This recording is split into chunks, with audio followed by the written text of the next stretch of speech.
Tom Hanks was recently quoted as saying, "If you can't wear a mask, wash your hands, and social distance, I have no respect for you."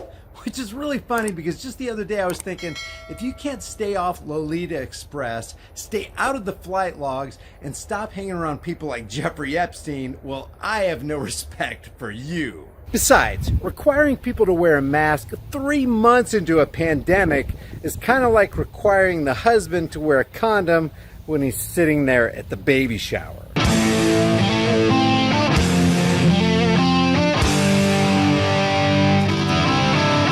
This video is brought to you by the censorship-hating crew over at Night Solar. This brand new ultra-bright wireless flashlight with motion detectors makes it super easy to light up all the dark spots in your yard. You can install it anywhere because it's wireless, and you never need to worry about buying batteries for it because it's solar powered with a high-powered battery storage pack and frickin' bright LED lights. Don't spend hundreds of dollars on floodlights. Go to nightsolar.com and get 52% off with free shipping. The link's in the description. Multi-millionaire actor Tom Hanks, who claims to have recovered from COVID-19 earlier this year, has said he has no respect for people who decline to wear a mask in public during the pandemic. Or, referring to this crazy time in which we live, in the words of James Bullard, the president of the St. Louis Federal Reserve, the planned, organized, partial shutdown of the U.S. economy in the second quarter. But I guess that's a story for another day. Here's what Hanks had to say. Whether or not we like it, we're all in this together. We're all affected by this. So let's, at the very least, there's a lot of stuff you can do beyond that, but at the very least, 3 tiny things is in everybody's wheelhouse if you choose to do them. Wear a mask, wash your hands, social distance. If you can't do that, I don't have much respect for you. Now, I could be wrong here, but I don't recall Mr. Hanks having obtained a medical degree. And yet, just like Bill Nye, mainstream media and social media companies are pushing him out and giving him a platform to issue medical advice. And this isn't isolated. Here in Columbus, Ohio, if you don't wear a mask, well, they set up a mask violators hotline. Do you see someone not obeying the edicts of Tom Hanks, Gil Bates, or Bill Nye, or Anthony Fauci? Then snitch on your neighbor. Call the hotline and they'll send some badged law enforcer to your house who should be out there nabbing the bad guys so they can fine you or cage you for jeopardizing public health. Remember, snitches get rewarded in our new Orwellian nightmare. Hanks continues as he impresses upon us how easy it is to just comply and do our part. It's pretty easy to do your part. If you drive a car, you got to use your turn signal, not drive too fast, and avoid pedestrians. Those are 3 things that should be pretty easy to do.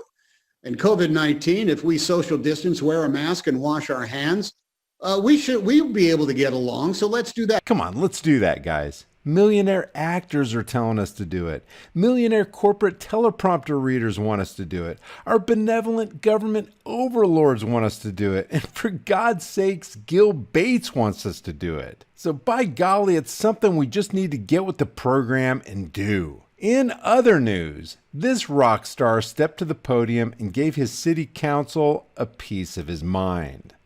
After waiting for 2 hours and now getting 2 minutes, I'll get right to the point.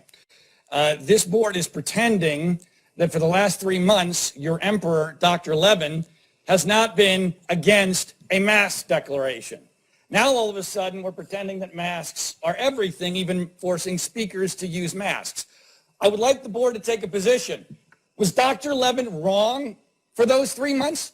And if he was this wrong, why has he not been removed? Why has he not been fired for being so catastrophically wrong? Or do you not really believe he was wrong? You're just wearing these masks because it is a signal of your great virtue. Damn! Damn. Because for the last 3 months, we have not worn them, and Ventura County has done outstandingly well and continues to do outstandingly well because we are not Los Angeles, we are not New York City, we never were going to be any of those things.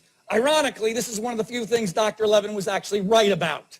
He has been wrong about everything. He is the one who told us we would have 400 to 600 hospitalizations a day. He revised that to 200 to 400 a day.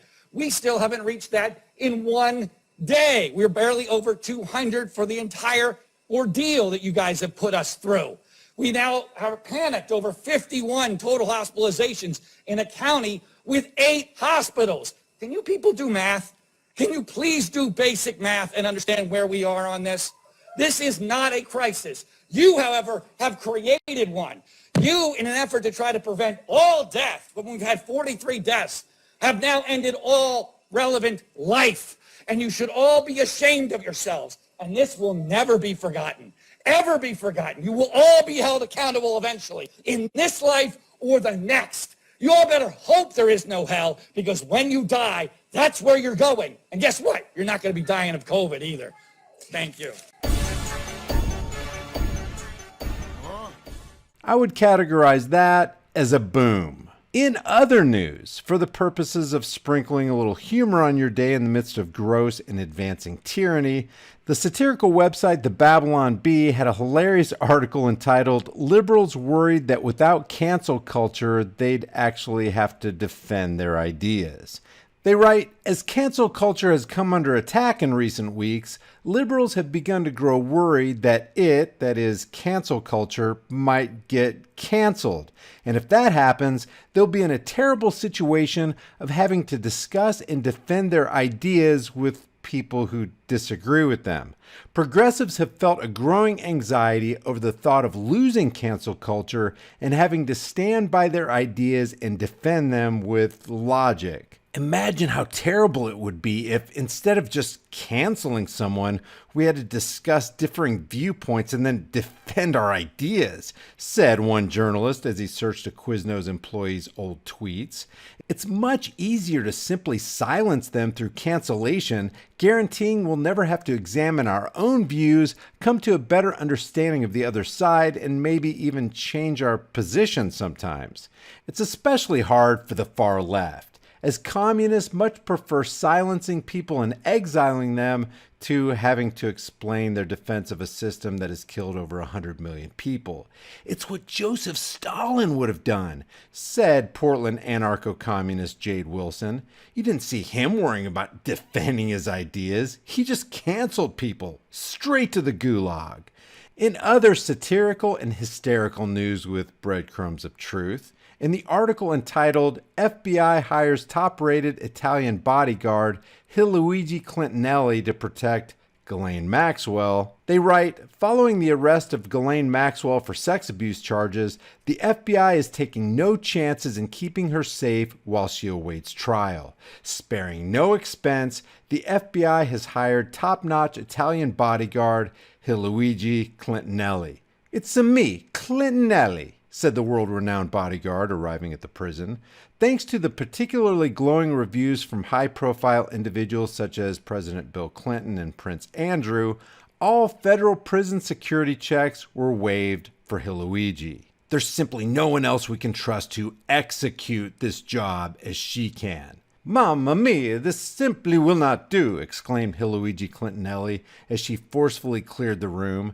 She warned that anyone other than her could be a threat to Ghislaine's life. Clintonelli also connected all camera feeds to her personal server to ensure that all recorded video was properly secured. Remember, guys, freedom of speech gives us the right to offend others, whereas freedom of thought gives them the choice as to whether or not to be offended. Please help me combat censorship by liking and sharing this video with everybody you know everywhere you can on social media. And leave your thoughts about this for the world and the Google Thought Police in the comments section below. Okay, before you go anywhere, a lot of people have asked me if they can get a shirt from the store with the design on the back. Let me show you real quick what you can do within the store as far as self-editing your own design that you can put on any shirt, hoodie, mug, phone case, whatever. Pick out any design from the store, then select any item. And guys, there are hundreds of items to choose from. Hats, beanies, bags, buttons, men's items, women's items, stuff for kids, and even pets. I'll just select this shirt right here. You can change the item color to whatever you want.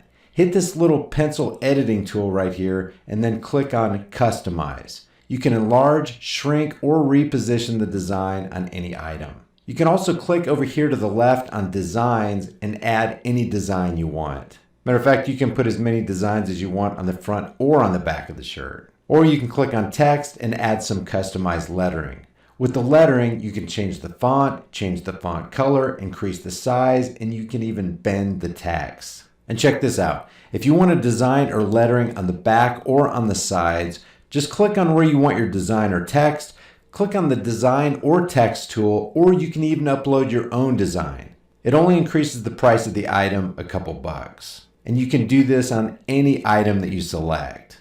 The store link is in the description and in the pinned comment. Your purchase gets you a kick-ass design and supports the channel while it helps me create more content. Leave your thoughts about this video for the world and the Google Thought Police in the comments section below.